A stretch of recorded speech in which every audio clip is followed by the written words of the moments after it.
Hello and welcome to another episode of Latitude. Apart from battling militant groups in Pakistan's frontier areas, Pakistan's armed forces have been involved in suppressing dissent in two other regions. One is the northern areas, particularly in Baltistan and Gilgit, and the other is the landmass of Baluchistan. Recently, Islamabad conducted another round of legislative assembly elections in Baltistan, which India has protested against. Not just India, the recent polls in Baltistan were also challenged by political parties of Pakistan, since the region is yet to be constitutionally integrated as a province of Pakistan. Baltistan is strategically located north of Ladakh, between Siachen Glacier and China to its east, with Gilgit to its west, and thus referred to as Gilgit Baltistan. Despite a presidential order granting self-rule to the people of the mountainous region since 1947, the northern areas have been tightly controlled by Pakistan. Baltistan has a population of over 1 million Shias who are now being displaced by the influx of Sunnis from Pakistan, along with the Chinese. Since the Karakoram highway runs through Baltistan, Beijing is keen to quickly connect Kashgar to Gwadar as part of a $46 billion China-Pakistan economic corridor, with roads and a pipeline network via Baluchistan. The Baluchis resent Pakistan's high-handed approach. Their gas resources are being hogged up mostly by Pakistan's Punjab. And Punjabi workers have come into Gwadar and elsewhere in their states, taking away jobs and changing the demographic.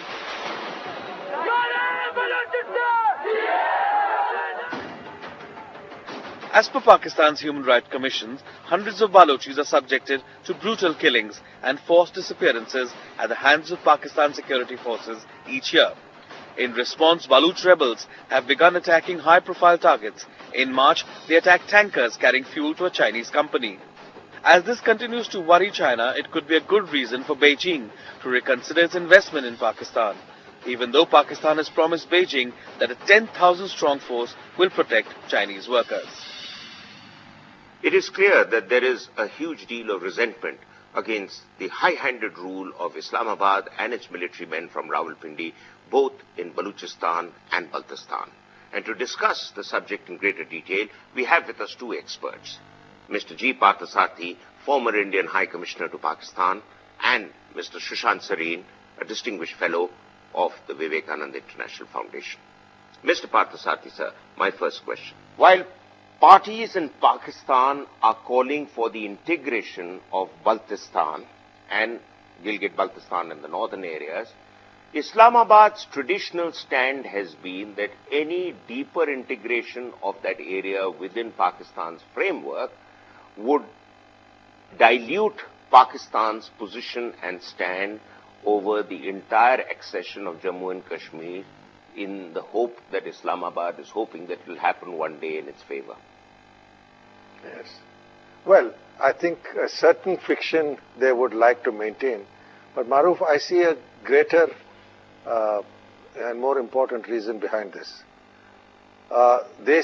Pakistan sees Gilgit Baltistan as its corridor to China.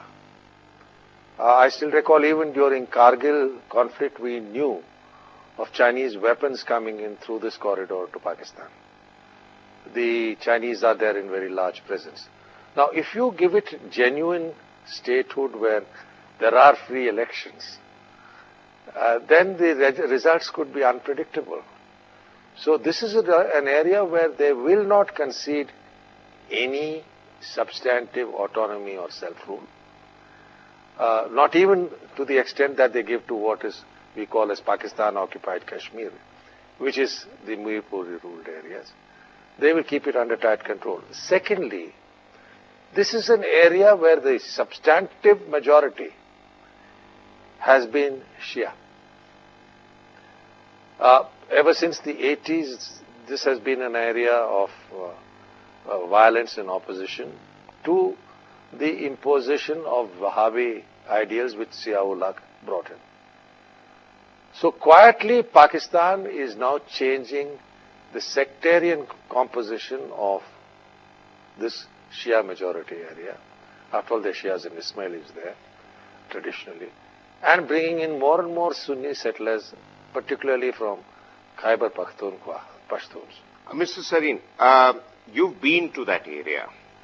You've seen the situation on the ground. My question to you is, how tightly is Baltistan in particular governed, in the light of the fact that it is crucial for that area to be stable, for the Chinese investment and the Chinese economic corridor to come through into mainland Pakistan, and also this whole aspect of demographic change that is happening there, to what end and what effect? Because Pakistan often lectures India about India interfering in the demographic patterns in J&K, which is absolutely untrue. Because that's one thing India has ensured, that it has kept it the way, as best as it can, as it was in 47. You know, Maruf, there are two parts of PoK. One is what is euphemistically called Azad Jammu and Kashmir. Out there, the state subject regulations are still observed fairly consistently. But in the northern areas, or now what is called the Gilgit Baltistan region, out there, as Ambassador Parthasarathy is suggesting, there has been a massive demographic transition, and that tension is palpable.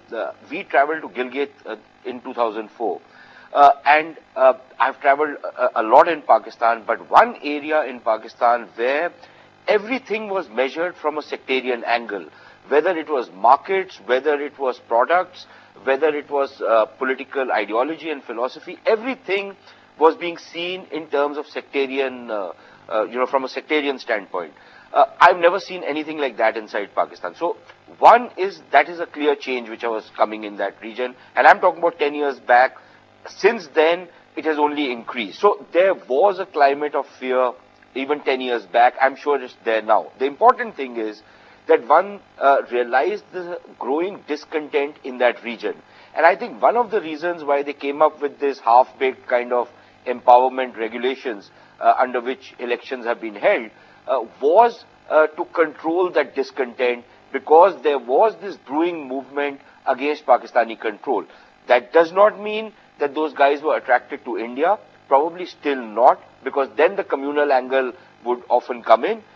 But increasingly, I think this was one of the reasons why to address that growing discontent, they decided to throw a few crumbs at the people of Gilgit Baltistan, and that is why this electoral process was started. Mr. Parthasarathy, you earlier referred to the issue about China and the role that China wishes to play, is already playing, has a serious foothold in that region. One commentator has even argued that China, by virtue of its physical involvement in Baltistan, has now come plonk in the middle of the Kashmir issue as another major party to the dispute. What's your view about Chinese presence? How do the Baltis look at it? How does Pakistan look at the fact, because Pakistan's going out of its way to compromise for the Chinese, including building a tunnel around a lake in the Karakoram highway, which has now become 14 miles long, simply because they don't want this highway to go into oblivion. You know, they would like the highway to very quickly happen, because that's Pakistan's big hope now. Well, firstly, let's be clear.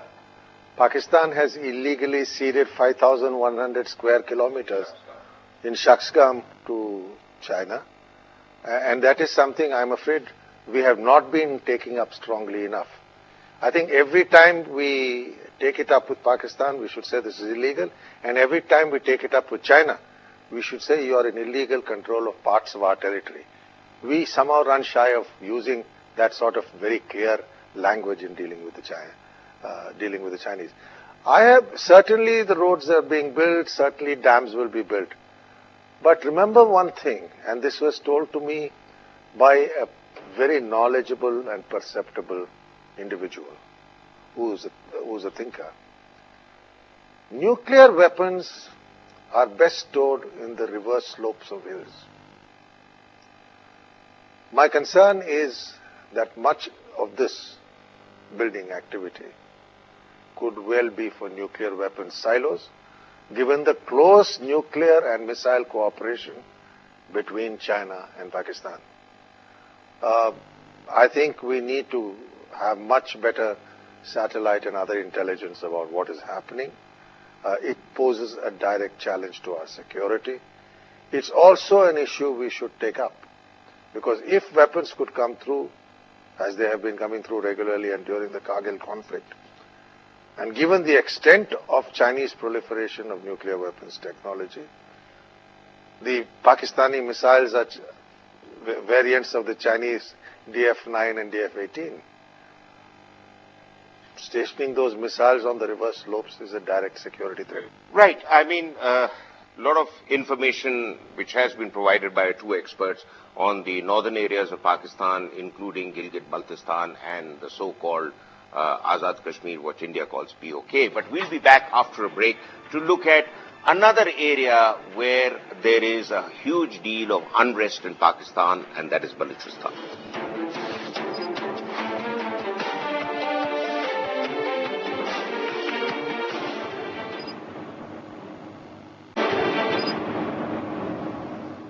Welcome back. Baluchistan has been an area of great concern to Pakistan's policymakers and its military establishment. There has been an insurgency in Baluchistan on and off from the late 60s and 70s onwards, but more recently, a rather aggressive insurgency that Pakistan's army and its security forces are dealing with in an extremely high-handed manner, leading to a lot of political and extrajudicial killings. Baluchistans and the Baluchis have their own issues with the Pakistani establishment. Mr. Parthasarathy, it is said that Baluchistan is an immensely resource-rich area, but again scantily populated, and they have a problem with how their resources have been taken away, from gas to gold to various other minerals that they have by the Punjabi elite. Baluchistan has a very low human development index. Some of the poorest villages in Pakistan, including Bukti, Dera Bukti, are in Baluchistan. What is really in your mind the cause of the insurgency, and is it justified on the part of Pakistan to continue to keep harping on the fact that India is behind the insurgency in Baluchistan? Well, let's put it this way. Baluch sort of resentment towards Pakistan has commenced from the days it was integrated into Pakistan. The belief that the Khan of Kalat was taken for a ride, the fact who was the de facto ruler, the fact that it was really never administered for a very long time from British India but from Oman. Now, the other factor to be borne in mind is, as you said, very resource rich. Virtually all the natural gas that Pakistan has consumed so far, whether it is for power stations or for lighting houses, came from Baluchistan. And the Baluchis got no royalty, nothing in return. So there is this deep feeling of economic alienation and exploitation in Baluchistan, very similar to what existed in Bangladesh. In Bangladesh, they made the export earnings, and West Pakistan progressed on imports. Here, these people produce the gas, nothing is invested. You have large parts of Baluchistan itself without power or gas, whereas it goes to Punjab. Punjabi exploitation in Baluchistan is as strong a factor as it was in Bangladesh in the years preceding 1971. This is the reality. And in internal terms, it means an insurrection, which for the first, and this was compounded when there was a measure of freedom, and Ayub introduced the one unit to balance in 1954. Again, that created the initial resistances and resentment, and it has grown. Those are the political reasons: no autonomy, economic exploitation, no say in the governance of the country. But for the first time, Maruf, we are seeing all the three major tribes, Mari, Bukti and Mengal, together against the Pakistani state and the Pakistan army in an armed struggle which is led by Baluch youth, which resent Punjabi exploitation, which is a fact of life. They have no autonomy. and it's only picking up momentum. They can blame India, but the fact of the matter is they have to set their house in order. And secondly, traditionally, we don't have a border with Baluchistan. Absolutely. All the tribal rebels have gone either to London or Afghanistan, never to India. Mr. Sareen, Adil Khan wrote in the Herald in Pakistan in June 2008 to say that the Pakistan army is the biggest land grabber in Baluchistan. It is giving away the coast of Baluchistan for peanuts, and in Gwadar, the army is operating like a mafia, falsifying land records. They say the people don't have papers, but the people say that they've been there for centuries and centuries when there was no paperwork that existed. Equally important, a point that Mr. Parthasarathy made, that the Pakistan army seems to enjoy a privileged position in Pakistan society that's known to us. But the districts from where they recruit, like Jhelum and elsewhere, have the highest human development index. Here, you have the lowest human development index. Pakistan army and Pakistan takes away close to $1.5 billion worth of gas reserves from Baluchistan and gives them 100 million in return. So what's your take? Look, the take is that, number one, Baluchistan was actually forcibly incorporated into Pakistan. It wasn't a voluntary, accession to Pakistan, number one. There was an elected assembly at that point of time which wanted to go independent. Its treaty relationship with the British Crown was very different from other princely states. The other thing is that, as Mr. Parthasarathy is pointing out, most of the gas in Baluchistan was coming out of Dera Bukti. I don't think which is the poorest area, and Dera Bukti never got gas until very recently. There were no gas pipelines running into, so the Dera Bukti citizen was always deprived of the gas which was coming out from his own soil, and it was transported to Punjab and to Sindh and everywhere else. So Balochistan's share of gas in Pakistan from around 80% is now down to about 17 or 18%. So obviously it's been exploited very heavily. The second thing is that you're right, on Gwadar there was a massive land grab in the 90s and the early 2000s. In fact, there used to be these full-page ads in Lahore newspapers selling societies and selling land to Punjabis, and a lot of people invested, but then they burned their fingers because Gwadar never really took off. So the land prices shot through the roof, and suddenly now they've collapsed. The other problem with Gwadar is there's no drinking water. There's a massive drinking water crisis, and if Gwadar was ever to develop into a proper port city and other people were to come and settle out there, how would you supply drinking water? There is no. So there were ships which were carrying water for the people out there. The story of, if India was actually doing even a tenth of what the Pakistanis accuse us of, I think Balochistan would be an independent country by now. What is it that Pakistan has to offer to the Chinese? Because there have been articles, with one in The Economist, which has suggested that the Chinese are seriously reconsidering their $46 billion investment if it has to go through Baluchistan. Because Chinese tankers have been attacked in the past by Baluchis. Pakistan's power setup has been cut off by the Baluchis, where 80% blackout took place in the country. So clearly there is a problem there. I recall being told by a Baluchi leader who shall remain unnamed, don't make the mistake of getting the Iran pipeline. As long as we are dissatisfied, we would hate to blow it up and cause you damage. That is the extent of Baluchi sentiment on Punjabi domination. Now, I think the fact of the matter is the Baluchis have got nothing out of this, and as for the Chinese, they have even attacked Chinese. Don't forget, Chinese experts have been attacked, and the Chinese are very scared of going there. My own hunch, Maruf, is that the stage is set for a separate action plan. They will not take the line through Baluchistan. Okay, they will take economic corridor would probably go through another route. No, it will go simple. Punjab, Sindh, and cross into Baluchistan at the southern tip. But I need to conclude for shortage of time, and quite clearly there is a case for Baluchistan and their fight for independence. And the big question is that would India be willing to go that extra mile and support the Baluchis just the way that Pakistanis have all these years been chest thumping and saying they are providing moral and other support to the Kashmiris. So here are people who could become India's allies in putting Pakistan on the back foot.